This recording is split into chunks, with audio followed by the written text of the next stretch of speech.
Hello students, आज के इस लेक्चर में हम एक नया टॉपिक शुरू करेंगे, निश्चित समाकलन। अंग्रेजी में से कहते हैं डेफिनिट इंटीग्रल। अभी तक पिछले लेक्चर्स में हम अनिश्चित समाकलन पढ़ रहे थे, उससे संबंधित प्रश्न हमने हल किए। वह क्या था? माना एफ ऑफ एक्स कोई संतत फलन है, तो इस कंटिन्यूअस फंक्शन को हम इंटीग्रेट करते थे विद रेस्पेक्ट टू एक्स। इसी को हम फलन एफ ऑफ एक्स का अनिश्चित समाकलन कहते थे। यह अनिश्चित समाकलन ज्यामितीय रूप से किसे प्रकट करता है, इसे देखने के लिए इस फंक्शन का ग्राफ खींचेंगे। ग्राफ के लिए मुझे एक्स एक्स चाहिएगा और वाई एक्स चाहिएगा। फिर फलन का ग्राफ खींचा तो वो मान लीजिए इस प्रकार की शेप में आ गया। इधर भी आगे जा रहा है, इधर भी चल रहा है। अब फलन एफ ऑफ एक्स का इंटीग्रल एक एरिया को प्रदर्शित करता है। किस एरिया को प्रदर्शित करता है? यह प्रदर्शित करता है फलन से निरूपित होने वाले ग्राफ और एक्स अक्ष से घिरे क्षेत्र को। ले कौन सा वो कौन सा क्षेत्रफल है? फलन के ग्राफ और एक्स अक्ष से घिरा क्षेत्रफल है। इस क्षेत्र की विशेषता क्या है? इस क्षेत्र की सीमा क्या है? इस क्षेत्र की सीमा है ऊपर की ओर फलन का ग्राफ और नीचे की ओर एक्स अक्ष। लेकिन यह क्षेत्र बाईं ओर से कहां से शुरू है और दाईं ओर कहां समाप्त हो रहा है, यह मुझे ज्ञात नहीं है, यह अनिश्चित है।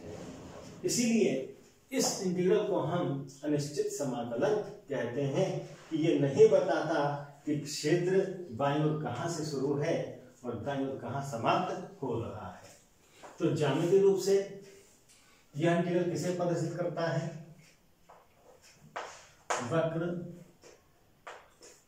y is equal to f of x. F of x को मैं y भी कह सकता हूं तथा एक्स अक्ष से मेरा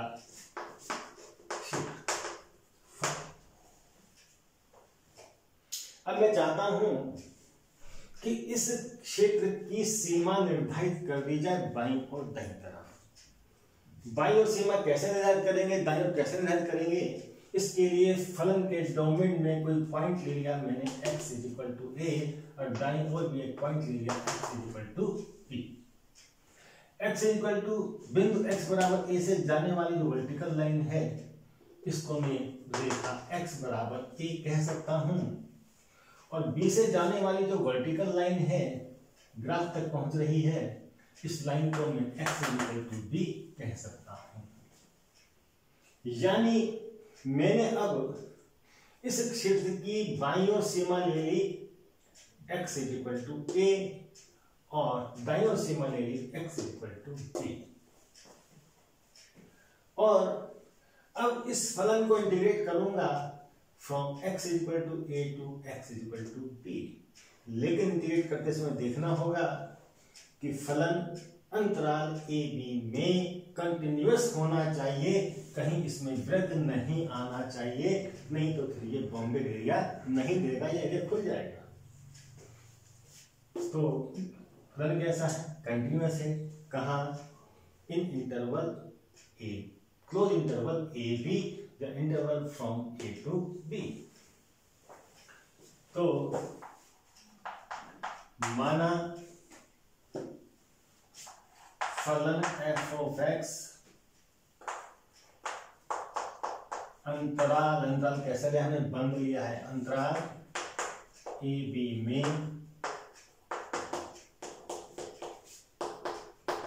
परिभाषित संतत फलन है। तो फलन f ऑफ x का अंतराल a b में निश्चित समाकलन, जब इंटीग्रल के लिए इंटरवल फिक्स कर लिया जाएगा तो फिर जो समाकलन प्राप्त होगा उसे हम निश्चित समाकलन कहेंगे। तो फलन f(x) का अंतराल क्लोज इंटरवल a b में फलन f ऑफ x, माना फलन f ऑफ x अंतराल a b में परिभाषित संतत फलन है, तो फलन f ऑफ x का अंतराल a b में निश्चित समाकलन निरूपित होगा। किसके द्वारा? इंटीग्रल किसका? फंक्शन का। किसके सापेक्ष? इंडिपेंडेंट वेरिएबल x के सापेक्ष, उसके लिए dx लिखेंगे। और ये इंटीग्रल x के किस मान से किस मान तक के लिए निकाल रहे हैं? a से b तक के मान के लिए निकाल रहे हैं। तो इसको लिखेंगे यहाँ पर, बाईं वाली संख्या a को नीचे लिखेंगे और दाईं वाली संख्या b को ऊपर लिखेंगे। ये निरूपित करेगा फलन का definite integral over interval a to b, और ये मान होगा कितना, निकल करके कितना आएगा, उसको निकालने का तरीका होगा हमारे पास कि पहले में इस फलन का इंटीग्रल विदाउट लिमिट निकाल लूंगा, यानी अनिश्चित समाकलन निकाल लूंगा। तो फलन f ऑफ x का अनिश्चित समाकलन मान लीजिए आ गया 5x। इस फलन का समाकलन एक फलन होगा जिसको मैंने 5x से प्रकट किया। फिर इस फलन का मान में इस संख्या b पर निकालूंगा और वो कहलाएगा 5p। फिर ऋण लगाऊंगा, घटाऊंगा, इस फलन 5 का मान a पर डिनोट होगा 5 से। तो ये वैल्यू कहलाएगी इस फंक्शन का definite integral over limit a to b। अब इसको लिखने में एक दिक्कत ये आ रही है, मैंने जो ये 5x लिखा है इसको न तो मैं इसके बराबर कह सकता और न इसके बराबर कह सकता। अगर लिमिट पर ध्यान न दूं तो 5x इसके बराबर नहीं लिखा जा सकता। ये राशि इसके बराबर कब होगी? जब लिमिट का चित्र होगा। अब इसको मैं इसके बराबर कह सकता था ये लिमिट ना होती, यदि क्या होता केवल f ऑफ x dx बराबर, ये तो सही है, लेकिन यहां लिमिट लग गई तो केवल 5x लिख करके काम नहीं चलाया जा सकता। तो इस वैल्यू के लिए एक संकेत लिखना चाहता हूं, संकेत कैसे बनाया जाए, तो उसके लिए हमने व्यवस्था ये बनाई कि भाई जो फलन का अनिश्चित समाकलन उसे लिख दो, और इस लिमिट को इस रूप में यहां नहीं ले सकता। अगर मैं ऐसे लिखना चाहूं तो गलत हो जाएगा। इसका मतलब मैं इसको फिर इंटीग्रेट करूंगा, वो मुझे नहीं करना। इंटीग्रेट तो एक ही बात होगा, तो ऐसा भी मैं यहां नहीं लिख सकता कि मैं ये भी लिख दूं, गलत हो जाएगा। हमने व्यवस्था बनाई कि वही फंक्शन का इनडेफिनिट इंटीग्रल लिखिए, जो फंक्शन होगा, ऐसे ब्रैकेट में बंद करके इस लिमिट को यहां लिख करके इसके राइट साइड में लिख दीजिए, और तब मैं इस फलन का मान x बराबर b पर निकालूंगा और फिर x माइनस करूंगा, फलन का मान x बराबर a पर निकालूंगा। अब ये संकेत इसके बराबर वैल्यू को शो करता है और इधर से इसके बराबर मान लिया जाएगा। यह एक लिखने की व्यवस्था बनाई है, ये किसी गणितीय संक्रिया से नहीं आया है। तो जब इस डेफिनेट इंटीग्रल को कैलकुलेट करते हैं तो संकेतों में इस प्रकार लिखेंगे और वैल्यू भी यहां पर निकाली जाएगी। तो किसी फलन f ऑफ x का definite integral over interval a b या over limit a b is given by phi b minus phi a और एक संकेत बीच में डाल दिया जाता है बराबर phi x a to b और j निकालेंगे। इस इंटीग्रल में जो संख्या a ली गई यहाँ पर, जो इंटरवल a b की पहली संख्या थी बाई साइड की, इसको कहते हैं a को समाकलन की निम्न सीमा तथा b को समाकलन की उच्च सीमा कहते हैं। और ए बी को मैं लिमिट ऑफ इंटीग्रेशन कह सकता हूं। ए बी को मैं लिमिट ऑफ इंटीग्रेशन कह सकता हूं। तो ये जो डेफिनेट इंटीग्रल है ज्यामितीय रूप से किसको प्रकट कर रहा है? f(x) से निरूपित फलन x(x) और x बराबर a तथा x बराबर b से घिरे क्षेत्रफल को प्रकट कर रहा है। इसका मान इसके द्वारा निकाला जा सकता है। अब हम जब निकाल रहे थे फलन का डेफिनेट इंटीग्रल, तो पहले हमने क्या लिया था? हमने कहा था कि भाई फलन f ऑफ x का indefinite integral with respect to क्या है? Phi x। ये तभी संभव है जब इसकी वैल्यू फाइ x है। तो एक छात्र ने कहा कि सर यहां पे तो गलती हो गई, हमें तो अभी तक पढ़ाया गया था कि भाई फलन का अनिश्चित समाकलन ज्ञात करते हैं तो एक फंक्शन प्राप्त होता है और उसके साथ हमें एक कांस्टेंट ऑफ इंटीग्रेशन जोड़ना पड़ता है। वो तो हमने जोड़ा ही नहीं, उत्तर गलत हो जाएगा। कोई बात नहीं, नहीं जोड़ा, हमसे गलती हो गई तो सुधार कर लेते हैं। देखते हैं अगर हम कांस्टेंट ऑफ इंटीग्रेशन को जोड़ दें तो रिजल्ट क्या आएगा। तो अब लेंगे हम आगे कि यदि integral of f of x with respect to x is given by phi x plus constant of integration, यानी फलन का इंटीग्रल फाइ x नहीं ले रहा हूं मैं, अब क्या ले रहा हूं? फाइ x प्लस c ले रहा हूं। तो डेफिनेट इंटीग्रल की वैल्यू इसी विधि से क्या आएगी? निकालें। इंटीग्रल क्या निकालना है मुझे? f of x का integral from a to b with respect to x is given by, क्या तरीका बताया था? इस फंक्शन का इनडेफिनिट इंटीग्रल लिखेंगे। इसका इनडेफिनिट इंटीग्रल आ गया फाइ x प्लस c हमने ऐड कर लिया और फिर क्या करते थे? इस इनडेफिनिट इंटीग्रल को ब्रैकेट में बंद कर करके इस लिमिट को इधर लिख देते थे।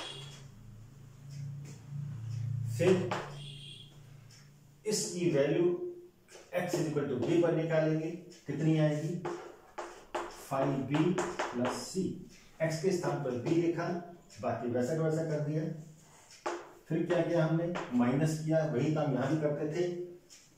अब x का मान a लेकर के इसकी वैल्यू निकालेंगे। कितना आ गया? Phi a plus c।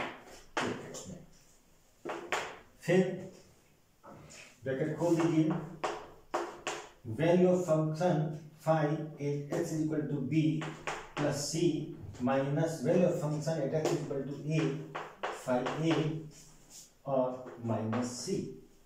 Minus का ये भी माइनस में आ गया, ये भी माइनस में आ गया और c से c कैंसिल हो गया। क्या आया रिजल्ट? 5b minus 5a। क्या देख रहे हैं हम? जब पहली बार इन डेफिनेट इंटीग्रल को 5x लेकर के इस डेफिनेट इंटीग्रल की वैल्यू निकाली थी तो वो आई थी ये, और जब मैं कांस्टेंट ऑफ इंटीग्रेशन लेकर निकाल रहा हूं तब भी वैल्यू वही आ रही है, सेम आ रही है, आंसर में कोई चेंज नहीं है। इसका मतलब डेफिनेट इंटीग्रल की value is independent of constant of integration, यानी निश्चित समाकलन का मान समाकलन अचर पर निर्भर नहीं करता है, इससे स्वतंत्र है। इसलिए सी लिखो तो ठीक है और नहीं लिखो तो ठीक है। अगर बिना लिखे काम चल जाए तो मैं क्यों लिखूंगा, क्यों बवाल अपने ऊपर पालूंगा। इसलिए ध्यान रहे कि जब हम किसी फलन का निश्चित समाकलन ज्ञात करते हैं, डेफिनेट इंटीग्रल निकालते हैं, तो कांस्टेंट ऑफ इंटीग्रेशन ऐड नहीं किया जाता है। ठीक है, अब इस पर आधारित एक सवाल करते हैं हम। बहुत आसान सवाल है, इसके इंपॉर्टेंट भी हैं। छोटा सा चैप्टर है, लंबा चौड़ा चैप्टर नहीं है, सूत्र भी बहुत कम है और कोई सूत्र ही नहीं है। हाँ, इंटीग्रल के सूत्र तो आपको याद होने ही चाहिए। एक क्वेश्चन है, किताब का पहला एग्जांपल है, वो कहता है कि भाई एक्स स्क्वायर को इंटीग्रेट कीजिए from the limit 2 to 3 with respect to x. कैसे करेंगे? यह एक डेफिनेट इंटीग्रल है। किसका definite integral? X function x square का। लिमिट ऑफ इंटीग्रेशन क्या है? लोअर लिमिट है 2, अपर लिमिट है 3। सबसे पहले हम इस फंक्शन का इनडेफिनेट इंटीग्रल निकालेंगे, अनिश्चित समाकलन निकालेंगे। वो क्या होता है? एक्स स्क्वायर को इंटीग्रेट करें तो ऊपर एक्स की घात एक बढ़ जाएगी, 2 + 1 यानी कितनी हो जाएंगी? 3। यही घात नीचे भी आएगी। इसका इनडेफिनेट इंटीग्रल ये आ गया। इसको ब्रैकेट में बंद कर देंगे और इस लिमिट को इधर ट्रांसफर कर देंगे 2 to 3। फिर इसमें x की जगह अपर लिमिट 3 लिख करके वैल्यू कैलकुलेट करेंगे। क्या हो जाएगी? x के स्थान पर 3 लिख दिया और घात कितनी है? 3/3। फिर माइनस साइन लगाएंगे। अब x के स्थान पर लोअर लिमिट 2 रखेंगे, 2 की पावर 3 हो गया अपॉन 3। आगे हल करें तो क्या होगा? 3 की घात 3, 27, 3 × 9 = 27/3 ऋण 2 की घात 3 कितना हो जाएगा?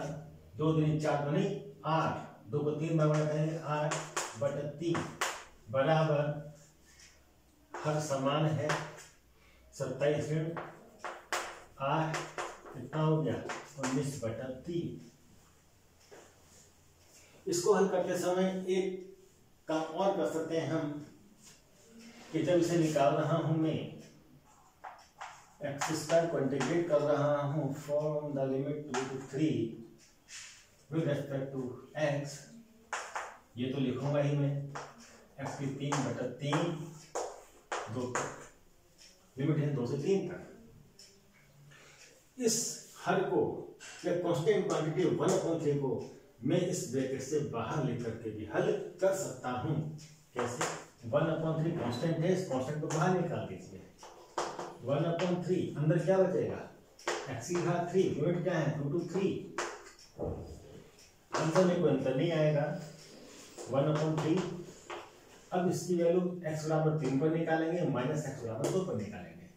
x के स्थान पर 3 लिखता हूं तो 3 की घात 3 ऋण x के स्थान पर 2 लिखेंगे तो 2 की घात 3 कितना आ गया? 1/3, 3 की घात 3 27, 3 × 9 = 27 ऋण 2 की घात 3 8 कितना होगा? 1/3, 27 में 8 गया 19 यानी 19/3। किसी भी प्रकार से किया जा सकता है, जो सुविधाजनक लगे। ठीक है। अब इससे संबंधित एक्सरसाइज आप कर सकते हैं, कुछ सवाल में और कराऊंगा नेक्स्ट लेक्चर।